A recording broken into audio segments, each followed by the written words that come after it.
não tem como fugir de falar do Haddad como o urso da semana, porque era muito esperado o pacote que foi anunciado hoje pela manhã. E eu acho que, bom, o mercado tá reagindo. Nosso digníssimo dólar alcançou um pouco mais de uma mão, né? Antes a gente estava ainda em uma única mão, agora a gente, com o 6, precisa de mais uma mão para conseguir apresentar o quanto a nossa moeda efetivamente vale versus o dólar. E isso, acho que foi um impacto que fala mais do que eu posso falar aqui a respeito de todos os itens que ele efetivamente falou pela manhã. Acho que a tributação das pessoas físicas é um aspecto que pegou muita gente de surpresa.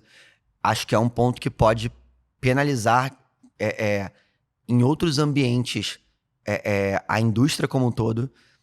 Eu poderia falar sobre uma ótica até oportunista aqui, de falar assim, gente, para a Previdência PGBL seria ótimo, porque você está aumentando a tributação, eu posso ter ainda mais dedução fiscal, aumento a base de cálculo, mas eu acho que como colaborador de uma instituição financeira, como brasileiro, a gente tem uma carga tributária relativamente alta pelos benefícios e usos que a gente obtém pelo nosso governo. Então, eu colocaria, acho que, em xeque se é necessário efetivamente tributar a gente a mais do que efetivamente é hoje, versus o que a gente poderia ter com outras medidas.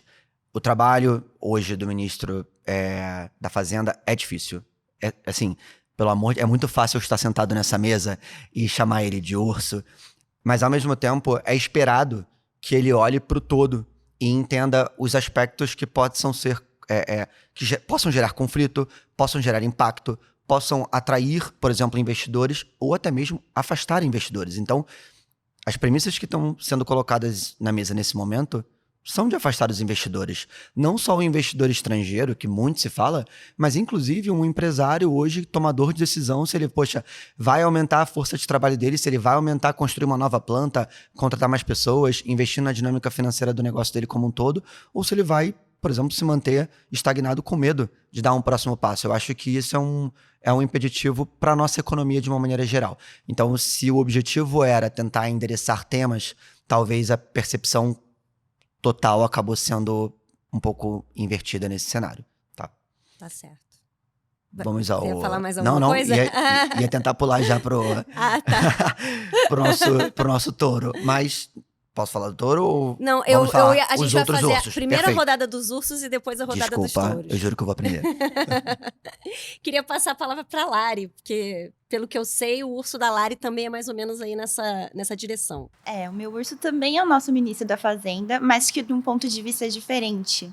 Porque ele sofreu derrotas muito duras, né? Desde ontem, Starça tomando pancada de todo lado, acabou de tomar aqui para vocês verem como é que tá a situação, né? E assim, porque ele perdeu uma queda de braço muito importante com a ala política ali do governo Lula, né? E ele teve que incluir esse aumento aí na faixa de isenção do imposto de renda no mesmo balaio ali do pacote de gastos. Segundo informações que circularam aí na imprensa ontem, ele e outros membros da ala econômica, incluindo aí o Gabriel Galípolo, né, que é o atual diretor de política monetária, futuro presidente do Banco Central, tentaram até os últimos momentos ali retirar essa medida do combo. Mas não teve jeito, não teve que convencer esse presidente Lula. Ele exigiu, né, essa isenção de IR para quem ganha até 5 mil no pacote, que é uma das principais promessas de campanha dele ali. Então, ele exigiu que ela entrasse nesse combo para compensar outras medidas menos populares, por exemplo, o endurecimento ali nas regras de benefícios sociais e uma trava no reajuste do salário mínimo. E aí o resultado disso é que não só o Haddad teve que aceitar a derrota, como ele ainda teve que ser a cara do anúncio, né? Porque ele fez o pronunciamento... que responder as perguntas. Sim, fez um pronunciamento em rede nacional ontem e hoje teve que explicar melhor aí o anúncio numa coletiva e mesmo ali a revelia tentando fugir dessas perguntas e focar mais nos cortes de gastos, que era a bandeira dele, mas não teve jeito, teve que falar da emissão do imposto de renda. Eu só não escolhi o Haddad também, porque ia ficar demais, né? 3 ursos pro Haddad. Enfim, engraçado que há poucos programas atrás ele foi touro aqui, né? Enfim, dias de luta, dias de glória, como dizia o grande poeta Chorão. Mas apenas um adendo, né, em relação a essa questão do Haddad, eu assisti a coletiva que ele deu sobre o pacote de corte de gastos, né? E ali eu achei assim que foi um exemplo muito bem acabado daquela história de ministro da Fazenda ser o pior emprego do mundo. Porque é isso. ele precisou comunicar algo que ele não queria comunicar, porque ele queria só falar do pacote de corte de gastos, que era o que o mercado, toda a sociedade estavam esperando.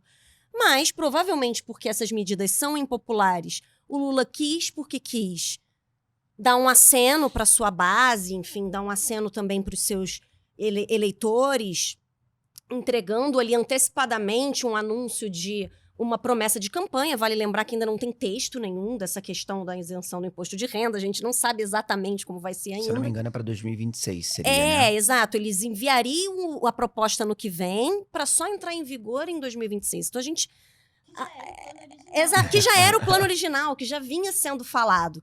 Mas o Lula quis que esse anúncio fosse dentro do anúncio do Haddad. O Haddad, aparentemente contrariado, né? As conversas de bastidores, aquele contrariado, fez o anúncio e acabou que a questão da isenção do IR eclipsou aí o anúncio do pacote. Isso pegou muito mal, porque passou justamente a impressão de que o governo não está tão compromissado assim com a questão do ajuste fiscal, Sim. que, enfim, não está vendo a gravidade do problema, enfim, o tom da comunicação não agradou e, como a gente viu, aí os mercados reagiram super mal. Então, assim, não queria estar na pele do ministro da Fazenda nesse momento. Na hora da coletiva, ele nem falou da questão do IR, nem estava na apresentação dele, ele só começou a falar sobre isso à medida que ele foi sendo perguntado pelos jornalistas, que obviamente iriam perguntar, ou seja, ele nem queria falar disso, né? Claramente ele queria fugir do assunto o máximo possível.